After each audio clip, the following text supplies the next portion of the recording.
إن الحمد لله نحمده ونستعينه ونستغفره ونعوذ بالله من شرور أنفسنا ومن سيئات أعمالنا. من يهده الله فلا مضل له ومن يضلل فلا هادي له، وأشهد أن لا إله إلا الله وحده لا شريك له، وأشهد أن محمدا عبده ورسوله. يا أيها الذين آمنوا اتقوا الله حق تقاته ولا تموتن إلا وأنتم مسلمون.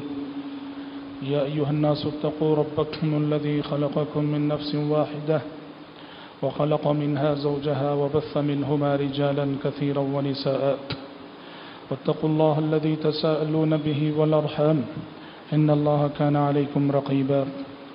يا أيها الذين آمنوا اتقوا الله وقولوا قولا سديدا يصلح لكم أعمالكم ويغفر لكم ذنوبكم، ومن يطع الله ورسوله فقد فاز فوزا عظيما.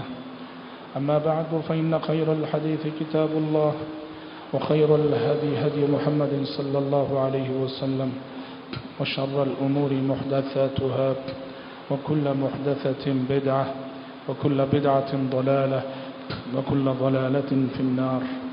أعوذ بالله السميع العليم من الشيطان الرجيم من همزه ونفخه ونفسه. ولقد خلقنا الإنسان ونعلم ما توسوس به نفسه ونحن أقرب إليه من حبل الوريد إذ يتلقى المتلقيان عن اليمين وعن الشمال قعيد ما يلفظ من قول إلا لديه رقيب عتيد. وجاءت سكرة الموت بالحق ذلك ما كنت منه تحيد. ونفخ في الصور ذلك يوم الوعيد. وجاءت كل نفس معها سائق وشهيد. لقد كنت في غفلة من هذا فكشفنا عنك غطاءك فبصرك اليوم حديد. وقال قرينه هذا ما لدي عتيد. ألقيا في جهنم كل كفار عنيد مناع للخير معتد مريب الذي جعل مع الله إلها آخر فألقياه في العذاب الشديد. قال قرينه ربنا ما أطغيته ولكن كان في ضلال بعيد. قال لا تختصموا لدي وقد قدمت إليكم بالوعيد ما يبدل القول لدي وما أنا بظلام للعبيد. وقال عز وجل قل هل أنبئكم بالأخسرين أعمالا الذين ضل سعيهم في الحياة الدنيا وهم يحسبون أنهم يحسنون صنعا.